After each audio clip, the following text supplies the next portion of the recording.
This one is the piece of the victory. Yes. You brought it direct from your house. Yes. Okay, so you have the piece of the Tonnerre inspiration.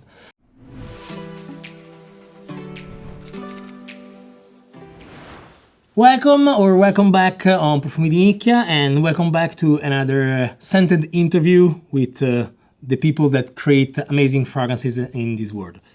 After great masters and independent perfumery, today we are very happy and honored to host one of the brands that I will say has introduced the trend of ultra niche 10 years before the ultra niche.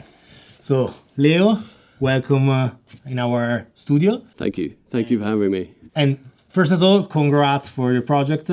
Is something that is very innovative, a very unique brand, with some strong characteristics, strong impact, huge personality, and was done before this trend exploded. So for me, you have been one of the first mover in this way.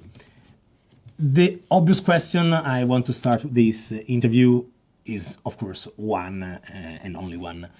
How did you pass from be an amazing musician to create a brand such this?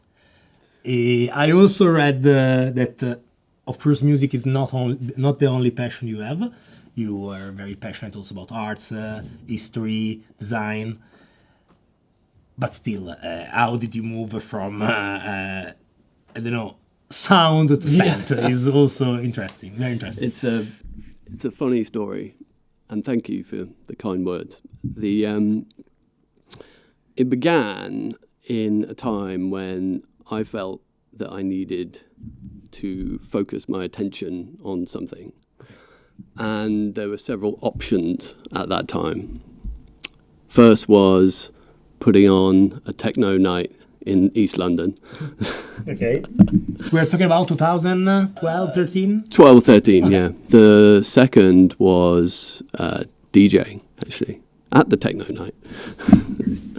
And then thirdly, at the time I had kind of got into the world of men's grooming and having a big moustache. You know, that was all pretty cool. At that time in London, there was a lot of what people called like peak beard, like so big beards. In Italy, we're like the hipster trend. Exactly that, which seems to have passed a bit. But at that time, I had this big moustache, and for my birthday, I think some friends bought me some moustache wax for the moustache, and it came in this sort of little pot. Small 15mm pot, aluminium screw top, and I was like, "This is shit." Yeah. For something that is supposedly kind of flamboyant, esoteric, interesting, this little pot is not working for me, right? And also, the product itself was poor. It didn't stand up to like warm weather. Yeah, nothing worse than a droopy moustache in the warm weather. Yeah, I have very short and bad moustaches, so I cannot understand properly what you're talking about. This is big problems for men with moustache, right? So I thought to myself, I can do better than this. And I started to make moustache wax in my flat.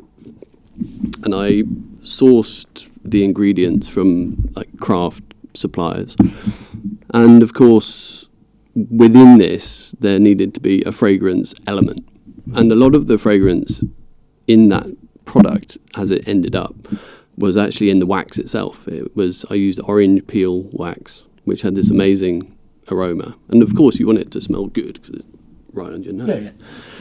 So I was trying to develop these ideas, and I found myself going through this sort of craft supplier of fragrance materials, and they didn't sell individual materials; they sold accords. Mm-hmm. So there would be a leather, there would be a whiskey, or tobacco, vanilla, and so I bought some of these, and found myself trying to compose ideas sort of based around stories, very basic stories. So based around the Navy, the sea, and part of this was the brand. And at the time, it made good sense to me, like a lot of things do, doesn't necessarily mean they're a good idea, that the Beaufort scale, right? This is something that not many people know about, but I grew up on the sea a bit. My parents were very big into sailing, and I got to know the Beaufort scale, which is a way of measuring the wind. And this seemed to me like a good name for a moustache wax, because it was like holding up against the weather, right? Yeah. So I thought, okay, so how do we sort of build around the brand? How do we make this talk? So the Beaufort scale was developed in 1805, right? And that part of history, Napoleonic era history with the Navy in Britain, is quite forthright in the nation's mind. In London, you have Trafalgar Square, you have this big statue of Nelson, and so that all seemed to fit together. And I was like, okay, well, what about ships? So let's symbolically recreate a ship with oak accord and then rum accord. I actually, in one of the first iterations, I actually went to the local off-license and I bought a bottle of rum. And I was like, right, let's mix this in. I'm laughing because many times when we have to do the event and I miss the material, say, okay, let's get blueberries. Let's make people eat blueberries. Or, I don't know, let's try to do... once I had to do an event with gourmand stuff. I wanted to melt some butter in a pan, pour the blotter and smell the butter, but no, it didn't work. It didn't work. Well, funnily enough, this didn't work. This did not work. But I settled upon a very basic formulation and set about trying to make my fortune with moustache wax. Didn't happen. Yeah, but if you're here today, maybe something has moved. Yeah, exactly. And the sort of turning point came because the moustache wax also came in this aluminium case, which was machined. It was a beautiful object. It was almost like a lighter, or it was heavy. It was really aesthetically pleasing. And I kind of got more excited about designing that, the packaging and just the experience of opening this for a customer, of which there were 4. It's still something, yeah. But it was the path, right? So on the path, I thought, let's broaden this product range so we have a bit more scope. So I worked with a friend who was making like shower gels, and I wanted to do like a beard wash. And we needed actual fragrance for this. So I went to the first perfumer. Well, actually, I went around the houses speaking to perfumers, many of whom wanted to charge me an awful lot of money for something I later found out you didn't have to pay for. So there was a lot of... I don't say anything. There's the dark side. The dark side, right? I know. And, the charlatanism was rife in that area. But following that, I was introduced to the first perfume company we worked with, which was a company called Phoenix Fragrances. Okay. And there worked 2 ladies, both called Julie, confusingly. And we set about talking about ideas. We had a meeting, and I told them my ideas, and I thought we should have 3 variants for these fragrances. So we and this was at this point only for the product. But one question, because I read in an interview that you said it was very important for you the possibility to have a personal dialogue with the perfumer. Yeah. And the other company you contacted, they just said, okay, this is the formula. Well, like it or not, this is the formula. There was one company that I spoke to, the first company, and they will remain nameless, but they had a very expensive office in the centre of London, and you were ushered into this beautiful, like, ballroom almost, and with a huge desk, and there was a book, an open book, and they said, we will find the perfumer to write your secret formula, and it will stay in this book, and this book will go into the vault, and it will stay there forever.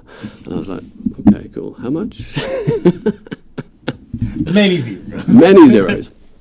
Then it kind of dawned on me that these people were essentially monetizing people's curiosity for creating something of their own, you know. So we didn't continue that relationship.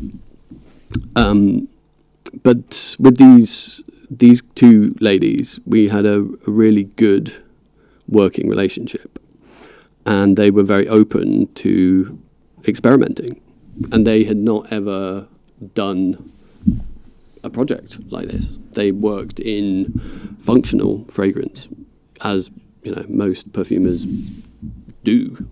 In fact, if you look on Fragrantica about Julie Marlowe, Nothing. she doesn't exist. No. She's no one. No. But she has signed 4 of these fragrances. Yeah, and you know that it was always very important to me to name these people, because I can't take credit for that work, because that's not what I do. I'm not a chemist. I am not a scientist. I have not trained in this. What I do is produce. You know, I select ideas and design packaging. That's me. But I leave the hard chemistry to professionals. Yeah, but I appreciate a lot, because nowadays it's full of people that pretend to be the perfumer. But I think there is no shame to say that I don't know, I'm the director, the creative mind behind the project, but I'm not able to do what a person with a chemical base, chemical studies, and I think a huge knowledge of something that I will never know in my life needs to do with fragrance, needs producing the fragrance. And I have utmost respect for the people that do it, because it is extremely creative, but also extremely scientific. And precision is key, right? And to be honest, running a business, when do you have time to do... To learn the chemistry. Yeah, you know. But at the same time, there are people who teach themselves, and there's some great products that arrive that way, I think. But, you know, for me, it wasn't an option, and I didn't feel I had the right sort of personality to embark on that. But just to go back to the reason for being. So I enlisted or started asking friends, you know, I've got this idea, and I made a catalogue of just shaving products, and I've still got it. It's quite entertaining to read now. And I went to a company through friends of friends of friends.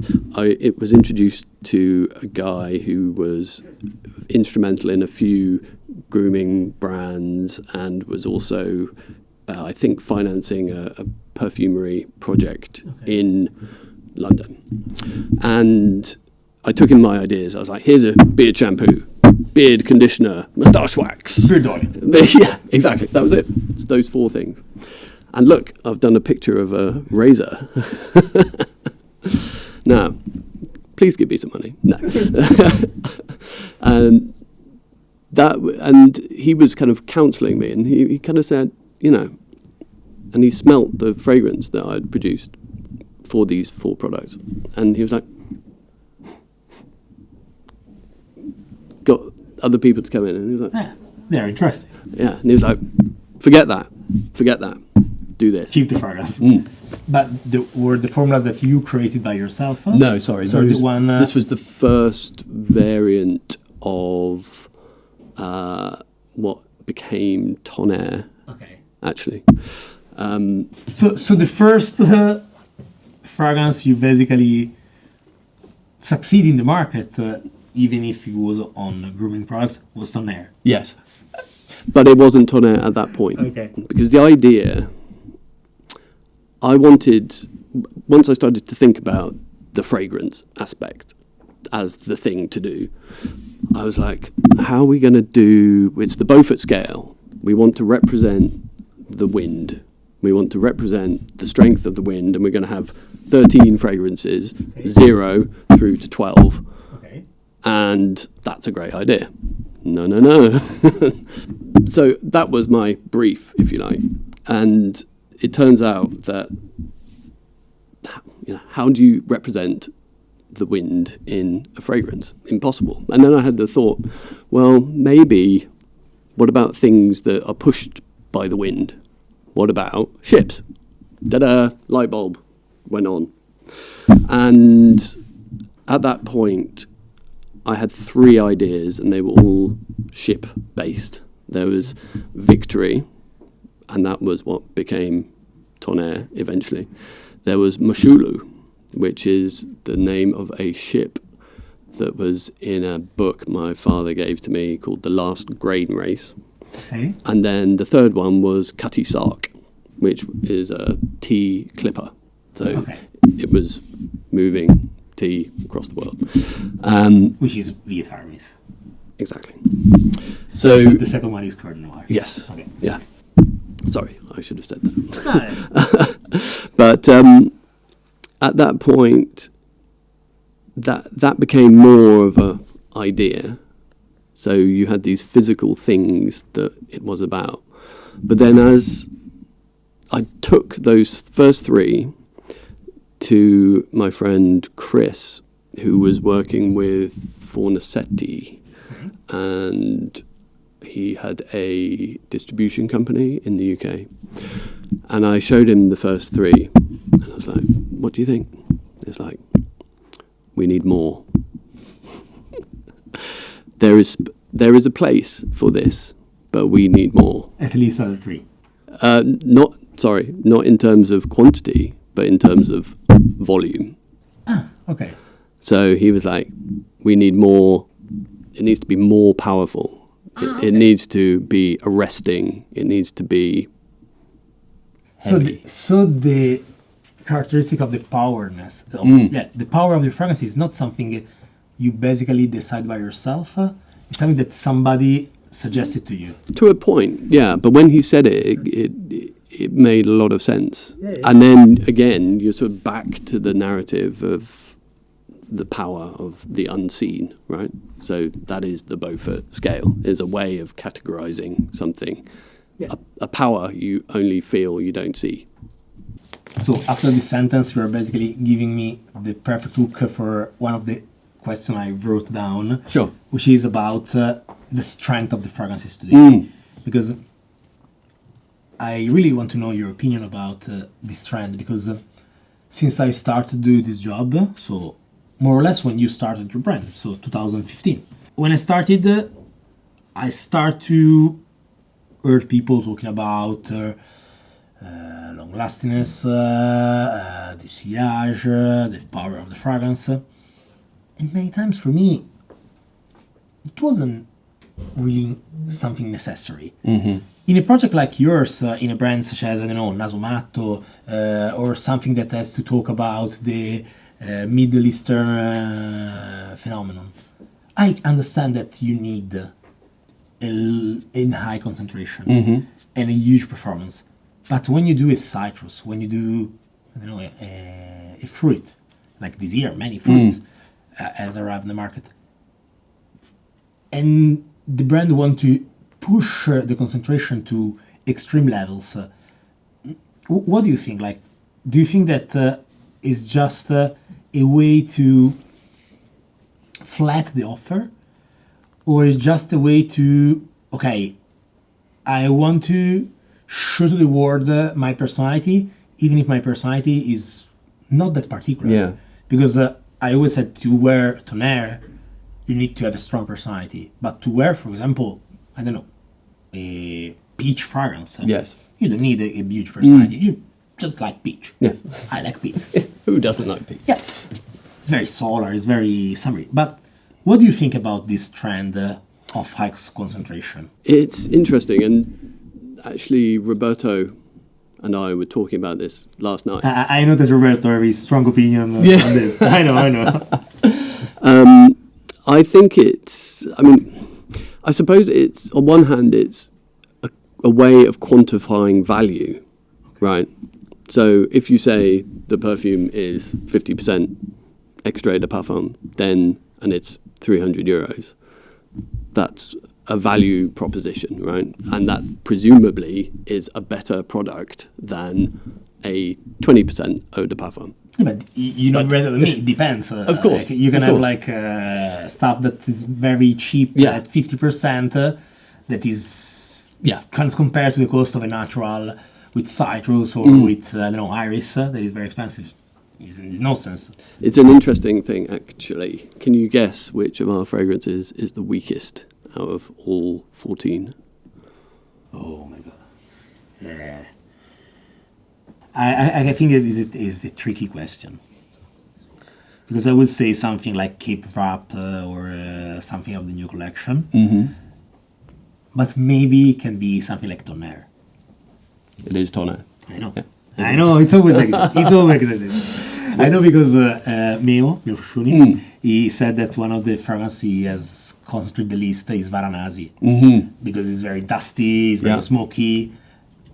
Just because the raw materials that he's using are performing so well that Exactly. you don't need concentration. Exactly. So Tonnerre is 18% eau de parfum, yet it is the strongest. People would say it is the strongest perfume, possibly one of the strongest perfumes out there. Right? Imagine it at the 60%. Yeah. Well, interesting that you should say that. That's Will maybe cut your arm off. It will burn your clothes. there are experiments in that direction going on. In the interview, you said that you tried Coeur de Noir at 30, Yes. but many years ago. Are you still working on this X-ray line or not? Maybe. 2026. Yeah. Watch this space. Okay. But I feel like you were saying with this sort of trend for strong fragrances, I think people want more. I want more. And that's actually one of the bits of feedback I always have for the perfumers. It's like, I want it to be stronger. Always stronger. Which, Stronger, but at the same time, it would sell well. yeah, of course. But it's, for this brand, strength is key. And I think that has become something that we're well known for. And it's what we do. Whereas, other brands doing weaker versions, stronger versions, normal versions, I don't know. Why? You choose just the strong. Just go strong, yeah. Okay. Stronger. And I think for a customer, something that is stronger on paper it will perform better in people's minds. Yeah. But that isn't necessarily the case. So, it's an interesting marketing thing. And would you say this has exploded recently? I think it's gradually increasing. When I started to do the job was the boom of Aventus. And Aventus was famous because it was fresh, it would last longer, and influencers haven't started yet to talk about the fragrances. Yes. But after a few years, it arrived with Black Afghano, Yeah. Naso Matto, Megamare. Yeah. Then you arrived with Gozzo of Jeroboam. And you see many companies, Roberto as well, started to do the extreme collection. Yes. Because the market is still demanding more, as Yeah. you said. And after the pandemic, through social media, I guess that performance is the first characteristic Yeah. the customer is looking in a fragrance. Yes. But my point is, if you're looking for a beer star fragrance, I understand you're looking for good performance. But if you're looking for a fresh and bright citrus, Yes. if you want the performance, you're basically losing that freshness, Yes. that brightness. It's overpowering. But it's very complicated to make people understand that a citrus or a fougere can't last 6 hours. No. It's impossible. If it's lasting more than 6 hours, it's not a fougere anymore. It's not an aromatics anymore. Yeah. It's like a number of aromatics. You put ambrocenide, and Yeah. everything can last days. But it's not a citrus anymore. It's a number. It becomes less delicate, doesn't it? And I think there is, in London, you go on the tube Yeah. and you smell three things. Okay. You probably pressed something wrong. It's stronger, relax.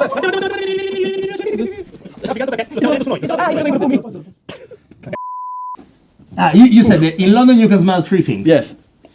Santal, 33. Yeah, a lot. Creed. Aventus. And Baccarat Rouge. Yeah.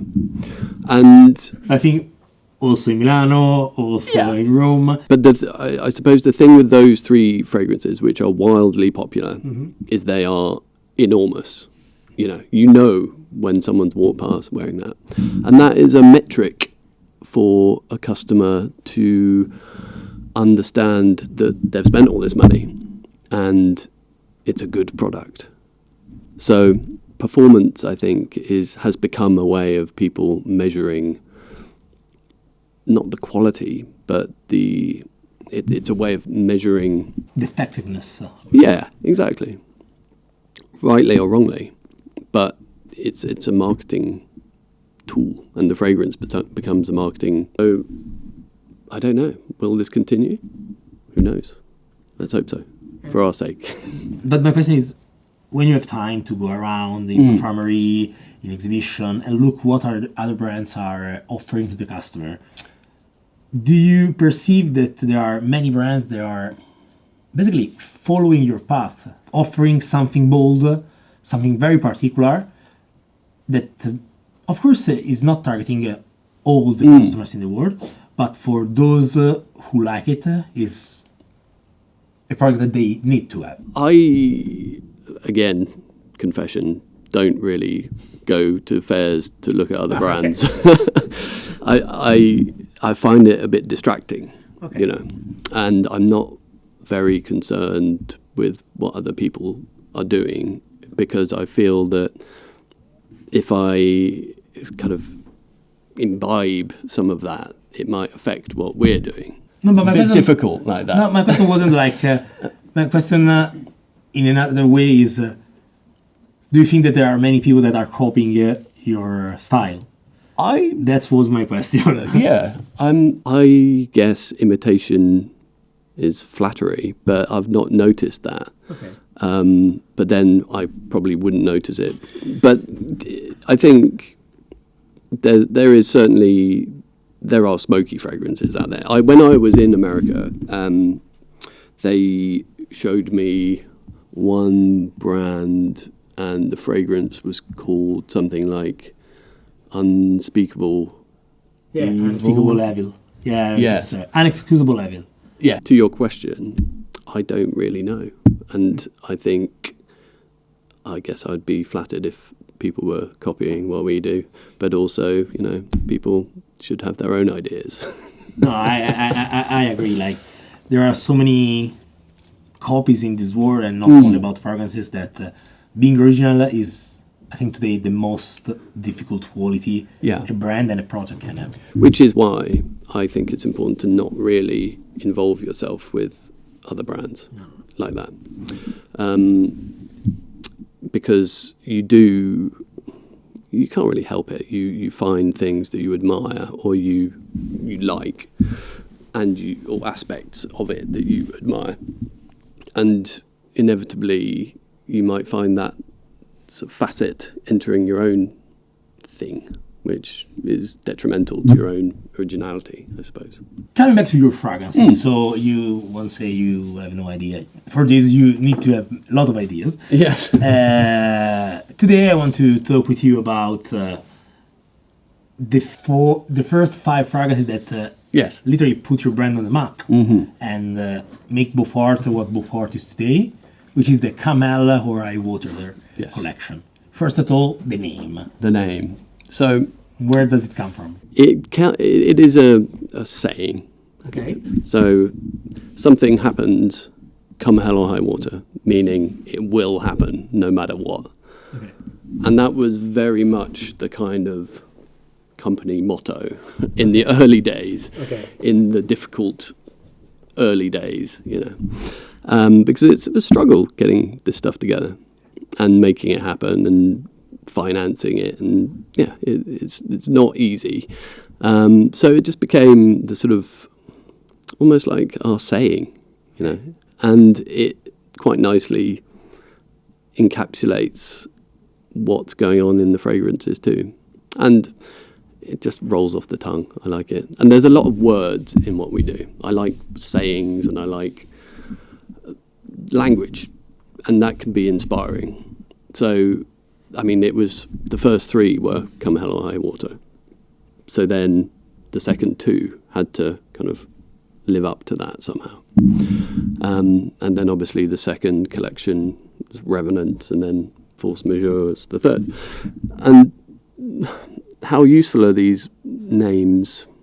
They're useful for us to kind of segregate the collections, and they are different. Each one is different. Each collection has its own personality, I suppose. Also different inspiration. And I think the Come Hell or High Water collection is kind of characterized by it's very forthright, obviously. It's big, but it's also tenacious, long-lasting, but it's quite jagged.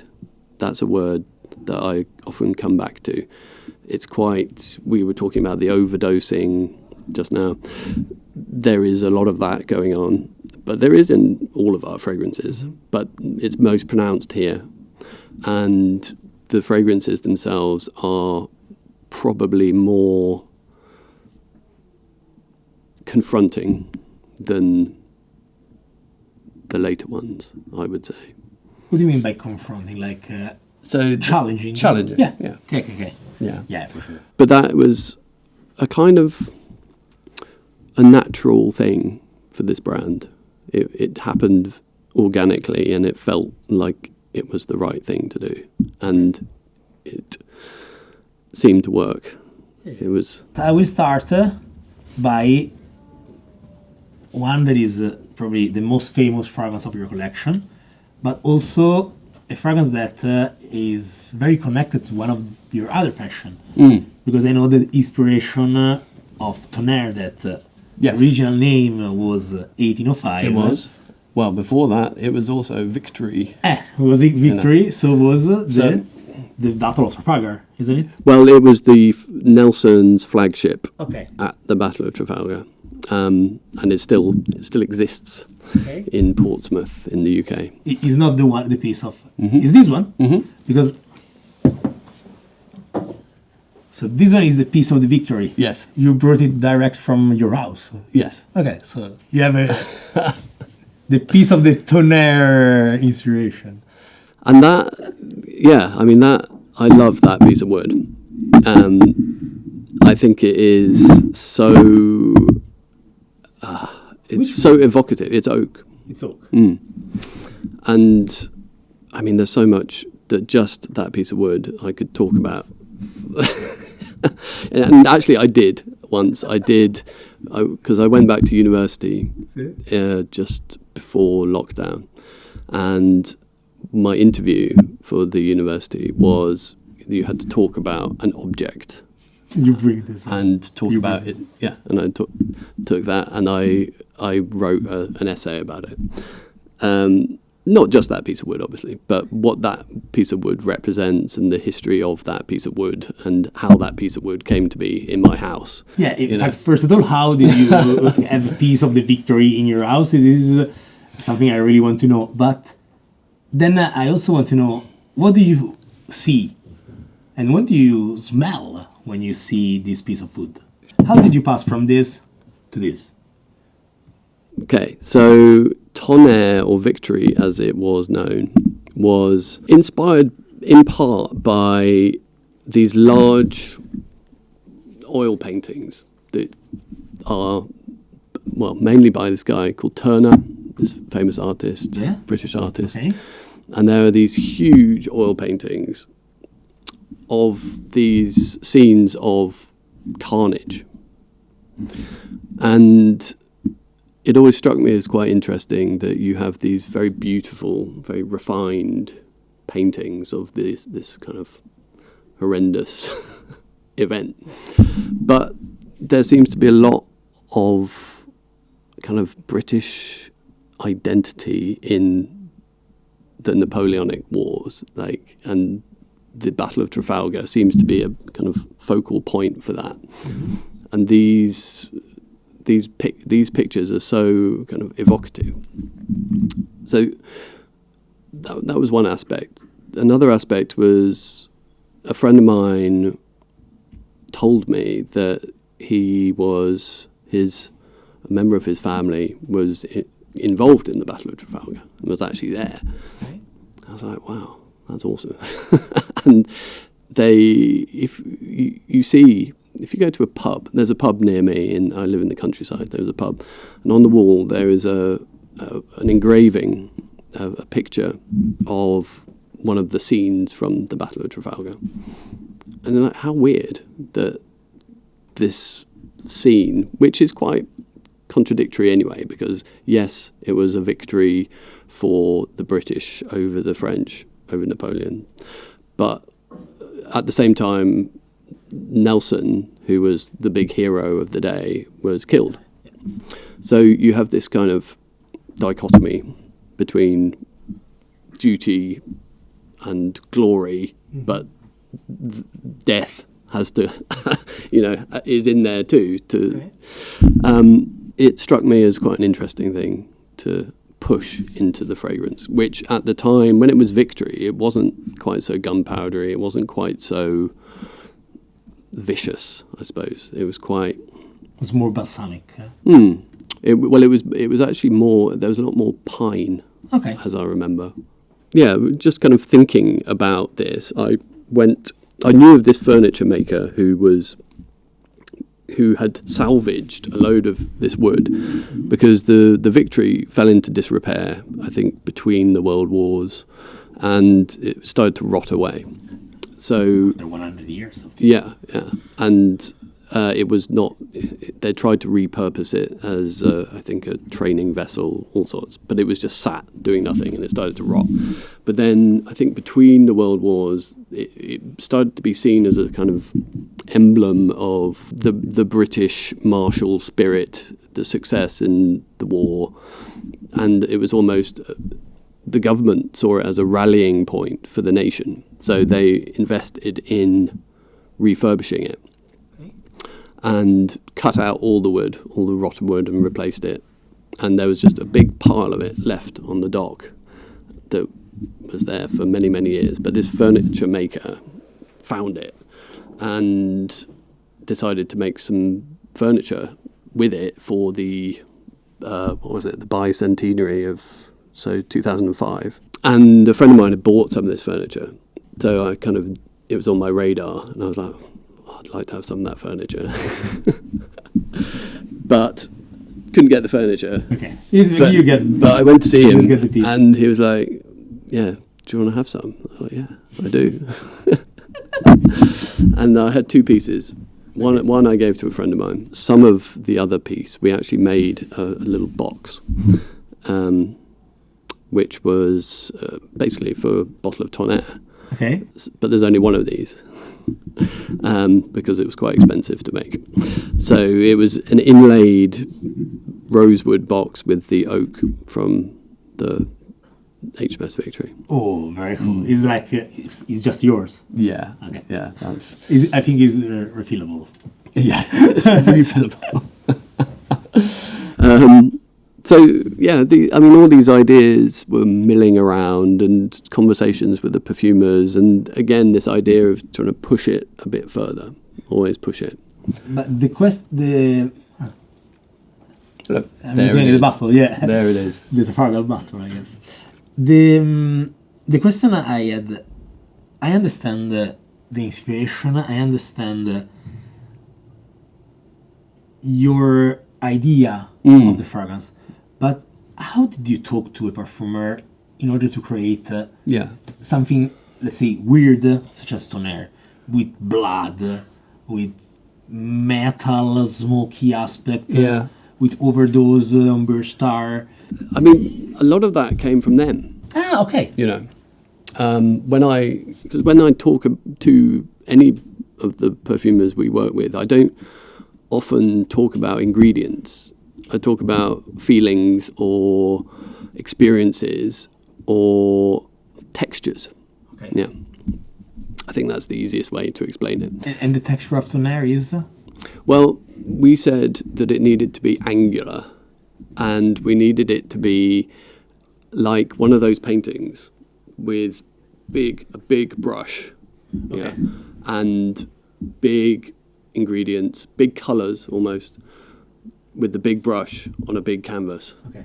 And that was a really nice way of explaining it, I think. And the perfumers kind of worked on that basis with this. When I said I wanted more, they were sort of pushing it. But I think it's extraordinary because, you know, these two ladies had not done anything like this before. Nothing. In fact, the funniest thing is that this fragrance has been created by a woman. That usually you think that they are more comfortable in doing, I don't know, florals or feminine fragrances, but this is very strong. And it's cool that it has been created by a lady. Yeah, absolutely. And actually only recently have I started working with a male perfumer. I know, Ewan. Yeah. Great perfumer. And I have similar conversations with him, and it becomes more about, I say, you know, I want windswept and I want damp, you know, the words, adjectives like this. I'm not talking about ambroxan, I'm not talking about cologne, because I don't feel any authority using those technical ingredients, because that's not my job. But my job is to give the idea and for them to be able to latch onto that and produce something interesting, which they do. It's a fun process, actually. It's something I enjoy. Moving to Coeur de Noir, the idea of having, like, let's say, another dark fragrance with some light, and that this light is an animalic note, because ink at the end has an animalic note. Yes. It comes from you, or it comes from the other Julie? Which Marlowe and Dunkley.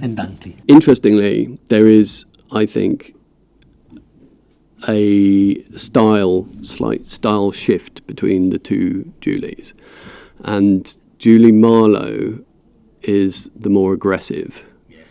And Julie Dunkley produces more rounded. Yeah, Smoother. Yeah. In fact, I always said, I want to discover Beaufort. Which fragrance I can start with? Okay, how weird do you think to be? And if they say not that much, I start with Fathom V. Yeah. Otherwise, I will go on Coeur de Noir. Yeah. I mean, it's a good entry point. Yeah. I think, but it shocked people when we launched it, because within the ingredients you have tobacco and you have vanilla, and I think people expected some kind of Tom Ford experience with this. Because people are so upset with olfactive pyramids that is... I understand the brands that doesn't communicate any notes. Yeah. They just say the story. And we didn't do that. Sorry, we did that. We didn't talk about notes, because it becomes quite reductive when you start just talking about the ingredients, and the ingredients really for me are a kind of a path to the story. But then that's my angle. For the perfumers, it's the other way around. So with this started off life as Boshulu. I went through this book, The Last Grain Race, that my father gave me, and I was kind of looking to pick out different kind of any clues, because I wanted it to be about this ship, but what are the clues? What are the olfactive clues? How can we create a story? And I went into that experience thinking, well, okay, maybe there's a reference to something that has an odour within the story. And there was, funnily enough, peaches. We were talking about peaches. They were eating tinned peaches on this ship.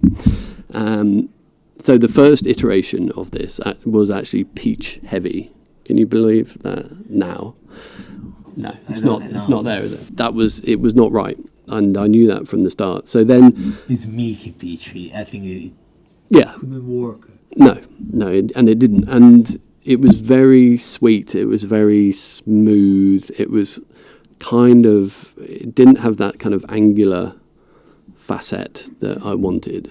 So I then started to think about not what was in the story, but then the story itself, the stories more broadly about the sea.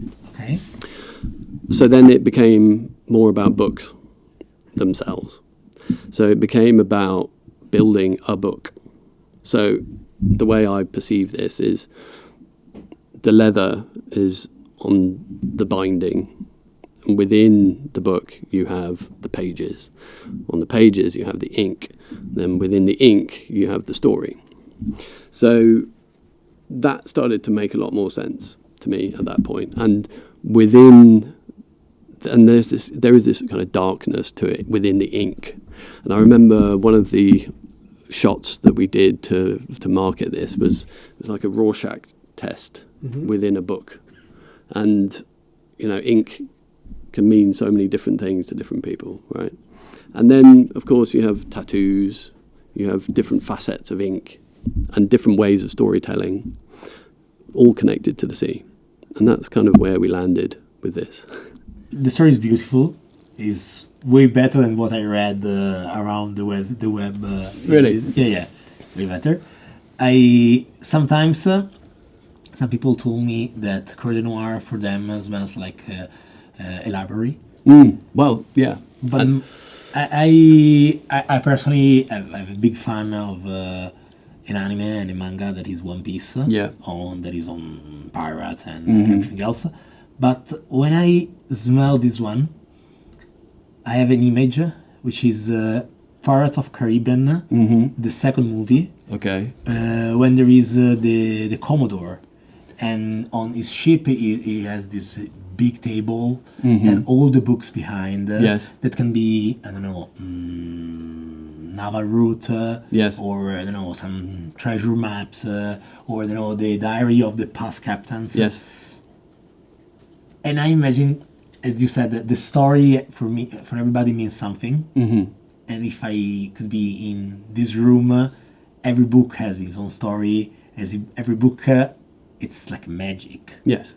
And I don't know if, or another one could be the room of the captain on the Dark Pearl, the Black Pearl. Yeah. Always. Yeah, my son has been watching these films recently, and they're fun. You don't like it. And I kind of feel that they annoy me because they sort of pick aspects of history, actual history, and then sort of turn them into this fiction. So there's some characters within that story that actually existed. Okay. But they're sort of twisting it into a consumable narrative. Like a Disney movie. A Disney movie. Yeah. It's a Disney movie. Yeah, exactly. But it's good fun. He loves it, and he loves dressing up like a pirate. Coming back to the pirates and coming back to the roots pirates are always fascinated by, I go on the third fragrance of your line. Yes. So the Armis. Which but is before... very much based on piratical idea. Yeah. Actually, before starting everything, I have two questions. The first one, the first is the image I have when I smell that fragrance. That actually is not a pirate thing. No. It's a scene of Jack the Ripper. Okay. The movie with Johnny Depp. From Hell, it's called. Okay. In Italy, it's Jack the Ripper. Okay. The myth of Jack the Ripper. Yeah. They always change the name of the movie. I don't know why. Funnily enough, that there's aspects of that film, and that's a graphic novel as well. Okay. That was inspirational in Terror and Magnificence. Okay. One of our later ones. Because for me, that one is the scene when he is in this opium club. Yes, I know the one. Yeah, smoking opium on this it's all red. leathery couch, all the smoke around, Yes. something that is a bit tropical, but not tropical, exotic, coming from, I don't know, a far place. Yes. And for me, has that scent. But the other question is, with the two Giulia, how many trials you did on leather accord just to create a tree fragrance that are based on this note, but it develops in a very different way? I think that, well, firstly, we didn't do trials of that note or that accord. Okay. But I think the leather characteristic comes from birch tar. Yeah, of course. So that seems to be the thing that holds these three together. I Absolutely. think. And it's that kind of large, unwise concentration of birch tar that carries it through. And I think it was a very, very difficult thing when we were,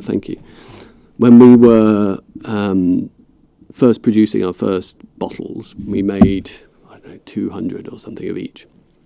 And they were beautiful, clear bottles, and the liquids were dark and resinous, and they looked like brandy. I was like, this is awesome. Then the second batch we made, the oil had lost all its colour. And Why? it was because the harvest of birch tar that year Okay. had changed. There was a different characteristic within the birch tar that when it was rectified, it didn't go so dark. So we went from these rich, dark, amazing looking fragrances that looked like spirits and to sort of clear.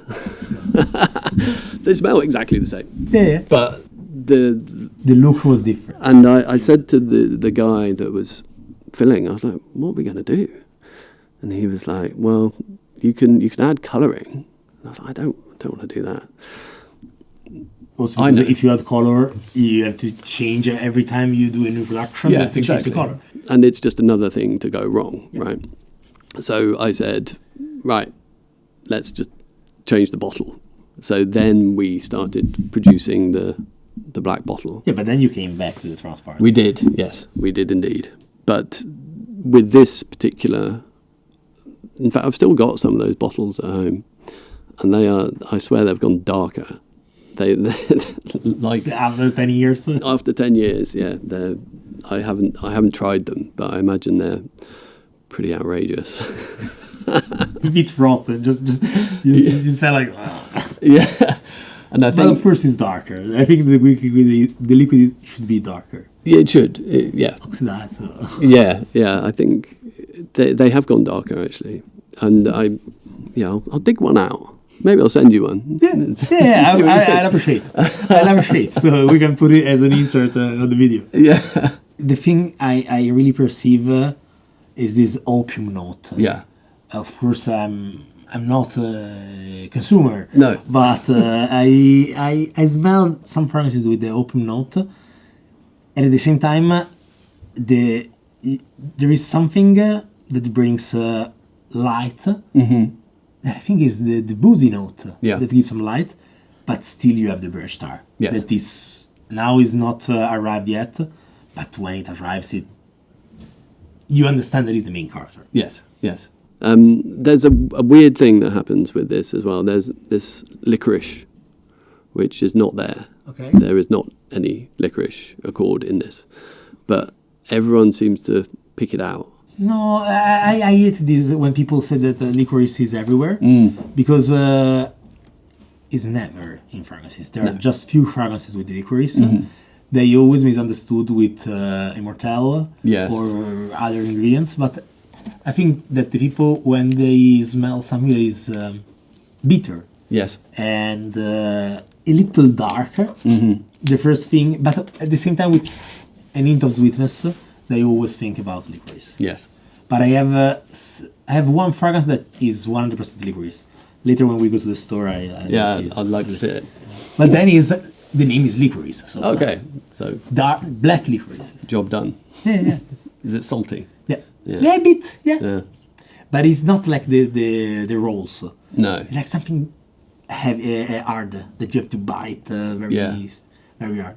Until now, we basically focus on the first three fragrances of your line, Yes. which are all based on the passion you have for history, boats, Yes. and the navy.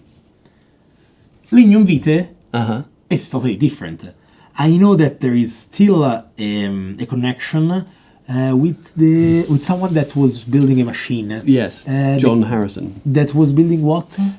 The first marine chronometer. Okay, the which- chronometer. Yes, I thought it was something always related to wind. I didn't want to say it wrong, but I have a beautiful story on Lignum Vitae. In 2016, when me and my brother haven't opened the farmer yet, we were just two guys that had an e-commerce of fragrances. And so many people look at us like, okay, we want to talk with you, and you need to have a physical store, etc., etc. So the year after we opened the physical store, but in 2016 we still was going around the exhibition, and was probably the first time I start to be passionate about fragrances. In that month, something changed in my perception of this word. And I remember that one of the fragrances I was shocked and I fell in love with that day was Lignum Vitae. The funny thing is that I asked Prisca probably some samples, and I still have one of these samples in my parents' house at the Sea Place. So when I open, because my dad keeps the fragrances in the bathroom, when I open his wardrobe in the bathroom, I always look at this Lignum Vitae, and it's like looking at my life, the 9 last year of my life, every time I look at him. And it's fun because I'm not every day or every week at the sea. So it's like anytime I see it, I'm adding a piece of story. Yes. And so it's a fragrance that when I smelled it the first time, actually I didn't wonder how is created, why is in this way, but I personally like it a lot. And my idea, I don't want to be judged by this, 9 years ago, was that it smells like a plum cake. Oh, plum. We've had. Plum cake. No, is wrong because plum is the fruit. Yes. But in Italy we have this snack that is called plum cake. Oh, okay. That is written plum cake. Right. But it's a snack. But you don't have the citrusy note. But at the same time you have this biscuit, Yes. these crumbs Yes. notes. And so now I really want to know, how did you arrive to do this after the first 3 fragrances? It was very natural Okay. because For you, but for me, well, it's all been natural to me, I suppose. But for everyone else, it's weird. It's weird. Yeah. Okay. But with Lignum Vitae, I'd read about this guy who had. It was the same guy who I gave the other part of the victory to, and he told me about this guy John Harrison, and he was using Lignum Vitae as a substitute for metal in clocks, because the problem that everybody had in the 19th century was people could judge latitude, but not longitude. So they could do latitude by the sky, by the stars. But in order to judge distance relative to your latitude, you needed to be able to count accurately how far you'd gone. And people use clocks, or tried to use clocks, on the sea. But the motion of the boat, the atmospheric conditions, the salt, the sea air, caused them to fail. And so the government, the British government, put out a prize for the first person that could come up with a clock that kept its time accurately. And this guy, John Harrison, did this using wood in exchange for the metal components. Okay. And so the clock doesn't look like a clock. It looks like a cage. It's crazy. There's a version of it in Greenwich, the Greenwich Museum in London. Okay. So it became about the salt. It became about the wood. It became about metal and sort of peppery essence to that as well. But it was missing something. And I started to, well, there's two parts to what happened next. Firstly was I bought some of the wood off the internet, and it arrived at my house, and I was like, okay, let's be John Harrison for a minute. And I got a saw. I just started carving it. And as I did that, this kind of citrusy, kind of biscuity aroma appeared. I was like, well, that's quite interesting. But the Lignum Vitae, it's a the wood of the grapes. No, it's the wood. It's a tree. Ah, okay. Yeah, or I think it's Palo Santo. It's this similar, or could be the same tree, but it's a very hard wood. And so I took this piece of wood and I got a cheese grater and I put it in the post to the Julies. And I said, try this. Try to carve it and smell. Yeah, which they did. And they're like, okay, interesting. We'll try and add some of that. But then the more I thought about it, with what John Harrison was doing, what the British government was trying to do at the time to protect sailors at sea, they were searching for lost time. And of course, started to think about Marcel Proust and the Madeleine episode, right? And I thought, okay, so the fragrance then becomes about sort of time travel and memory. Okay. So I said to the Julies, let's do some Madeleine. And so Madeleine cake was added. It's not easy. No. It's, in Italian we say, is a Pindaric flight. Come si può tradurre? In mythology. It's an expression. Mm-hmm. It's connecting two teams that are nothing in common. No. The only thing is time. It's time. It's just time. But also trying to produce something rounded and interesting that would fit in the brand. Yeah. Because it's you still perceive there is something different. Yeah, I mean, it's not straight up sweet. No. Is it? There's some dustiness in the base, maybe it's from the wood. Yeah, and this kind of sandy, I wanted a sandy texture. This is one of the words I said to them. Yeah, in fact I said crumbs. More than biscuit is crumbs, because for me it's a sand. So that was one of the adjectives I used. And metallic as well, with the salt and the biscuit. And actually, I remember we went to a shop opening in Paris, and I produced this for the first time, and I showed it to the lady in the shop, and she was like, biscuits. Yeah, it's the first thing you say. Well, yeah, but there's more to it than that. You know, I've thought very hard about this. And sorry, the lady who said biscuits, what did she said for Tonnerre? I don't know, actually. I wasn't around for that. Okay. But the other funny thing she said once was with Iron Duke. Yeah. She smelled that and she was like, sexy horse.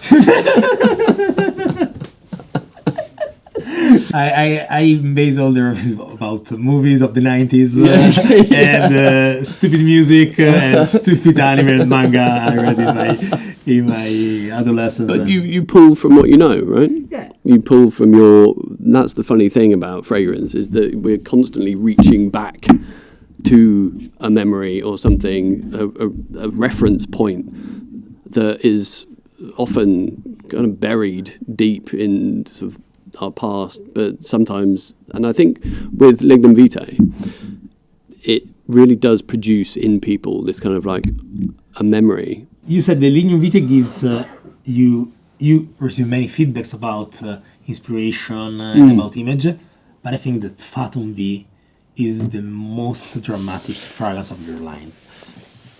I'm inclined to agree with you. At least I said something right. No, I discovered later that was based on a Shakespeare drama, but the first time I smell Fathom V, and I'm saying in a positive way, I said this is a very sad fragrance. Yeah. As I wrote in the questions, it's like hit you like a punch in your stomach, and I don't know, it's sad, but it's that sadness that make you stronger. Yeah. And many people on the website describe it as some flowers in a cemetery. Yes. Cemetery. Yeah. But you describe it as I read the passage of the Tempest, and I think that even in something so classical such as Shakespeare theater, you innovate in a way that okay, if I say to someone that this is a lily, they will laugh at me. But the level of expression that this fragrance has is incredible. Is incredible. Thank you. I think this came from a kind of interesting place as well. And I love green stuff. So. Yeah, I mean, it's certainly green. Yeah, I don't smell these very often now, and it's nice to revisit them. What do you think when you smell them again? Something positive? Yeah, I feel proud. Okay. I think it's cool. In the early days of the brand, I set the Julies a task, which was to produce their interpretation of the four elements. The two aspects that were interesting was water and earth to me, and around that time, and again, this was very much inspired just by words, and I love Fathom V, just full Fathom V is the line in the play, and it is about drowning, it's about loss, it's actually about a death that isn't a death, it's a trick. That seemed like quite interesting territory for this fragrance. And also on maps, nautical maps, you have this area between the land and the sea. The sea is blue, the land is yellow for some reason, and then the middle, the kind of bit between is green, right?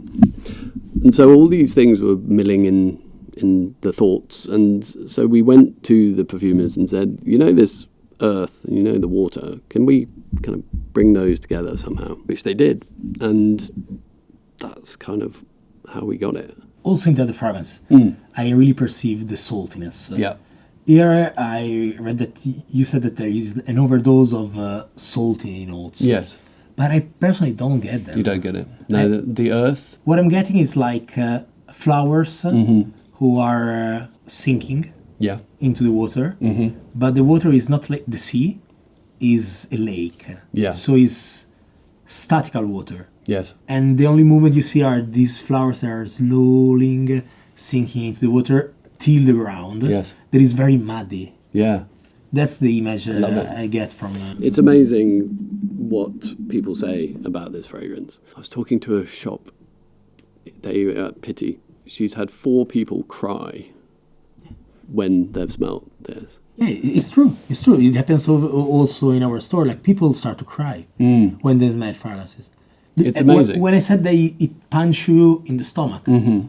I said because I saw people crying, smelling Yeah. this. People have said to me as well that this is like a funeral. Yeah. It became as well about Ophelia in Hamlet, and that drowning, the pictures of the drowning, of which there's one beautiful picture of Ophelia in the water. And if I show that picture to people, they're like, this is the smell of that. But for me, I always thought about this as more about rebirth and about grief, but also a change, a sea change out of grief into something more living, more alive. But that's just me. I would just want to ask you one thing about your latest launch, which is Serenade. Yes. As you said before, different collection. Yes. Force majeure, yeah. Okay. I have two questions on this fragrance. Of this fragrance. The first is why the almond?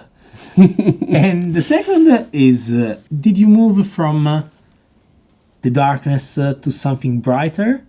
And this change of perspective is also related to where the market is going. Why did you choose to create such a fragrance after the Camellia Water collection? The reason was, okay, these are good, I try to do something different, or okay, I want to have a complete collection for different audience. Okay, so the first question, the answer to that will probably answer your second, and then the third is going to be a different matter. The almond, the answer to that, you have to have read Agatha Christie. Okay. Do you know her? I read some Poirot books. Yeah, exactly. Okay. So within Agatha Christie novels, there's often, well, occasionally, a crime scene that has a whiff of almond, bitter almond, because cyanide. Something like poison. Yeah. Cianuro. Kind of all as it does. As you've probably come to realise by now, these ideas just seem to fall together and it makes sense to me, but probably not that many other people.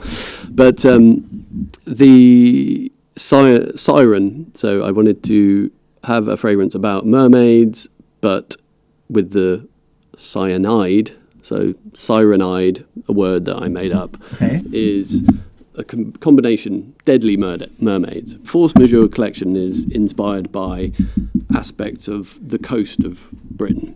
So the first three aspects of parts of Scotland and Ireland, and then Cyrenide is inspired by the islands of Orkney, which are to the north of Scotland. And obviously this is why we're working with Ewan McCall, Scottish perfumer extraordinaire. And I been knocking this idea around of Cyrenide, this kind of poisonous mermaid. But then I was watching this film called The Outrun, which is a kind of independent British film that came out a couple of years ago. And within it, the main character is from Orkney, moves to London, her life kind of falls apart, she moves back to Orkney, and within the narrative there's a lot of reference to the myths of the islands and the coast. And I found out about this creature called a selkie, which is just this amazing kind of concept of a seal that sheds its skin on the shore and walks among the humans. This creature is a woman, is a man, is a human? It's often a woman. Okay. And with the skin of a seal? Yeah. Okay. Well, this is a shape-shifting creature. Okay. So in the myth, the men on the islands steal the skin of the seal, of the selkie, and they lock it away. And then they have basically captured the selkie. And often they marry the selkie. The selkie poisons the captor. Okay. And takes her skin back and then returns to the sea. One of the options that he had was it had this amazing PVC kind of smell. Okay. And I was like, that's amazing. How can we keep that? This kind of, and then we started to think about skin. So the Selkie removes the seal skin. She has obviously her own skin. The perfume's on your skin, but then you've got this sort of PVC kind of plasticky aroma as well. And I don't know really where that came from, but I was like, let's keep that with the almond. The bitter almond is critical because that's the cyanide. And then pin seal, which is it's another word for leather. It's seal leather, obviously not real seal leather. It's always right to say because people we do have emails from people saying you killed the seals. How many whales were harmed in the extraction of the ambergris? This kind of thing. Which, of course, is not what happens. But as an accord, as an ingredient, as an idea, it's interesting. And it is a shape-shifting fragrance. And I think there's a kind of sinister edge to it, personally. But I also love it. And the kind of rubbery note. Ewan and I were joking that it's like the Selkie was like a dominatrix. It's like... I didn't want to say the scent of the latex, but you say. But it's there, right? There's something there. And that's a kind of... It was almost like an accident, but it's a beautiful accent that we are keeping. No, I wish you all the best with this fragrance and also with the new path that your project is going on. Thank you. I think that I steal you from the real world for 3 hours. I have no idea, but thank you very much. Thank you to be here with us and share your thoughts and idea about your brand. I say hello, but I have a gift for you. This is something crazy. Okay, let's say bye bye. Thank you for watching. I'll be back in a second. I read that you start loving this word due to a fragrance. Mm-hmm. I don't know if it's similar to this, but it's the most similar one today. Minotaur. Yes, sir! When I was 12. That's yours. What is this? It's still on my rack. Is online. Is equal to Minotaur. Really? Yeah. Wow. Yeah. When I was a kid, we used to have a shop in our town where you could go, and we used to go in our lunch from school and say, can we have some free samples, please? I was that guy that I hate now, right? Please, can I have some free samples? And they would have Minotaur, and I had a bottle of that, and I was spraying it in my geography class, and the geography teacher took it and he locked it in a cupboard, and at the end of term I went back and said, could I have that back? And he was like, no, it's gone. So I never had it again until now. You can get it. Okay, I steal you to the world for the last 3 hours, more or less, maybe 2. Thank you, Leo, for coming here and sharing your thoughts and your experience and your creativity as well. Thank you. Hope to see you soon. You will. And good luck with all your future projects. And let's see if in the 2026 will arrive an extra line. Who knows? Thank you very much. Grazie. Bye bye.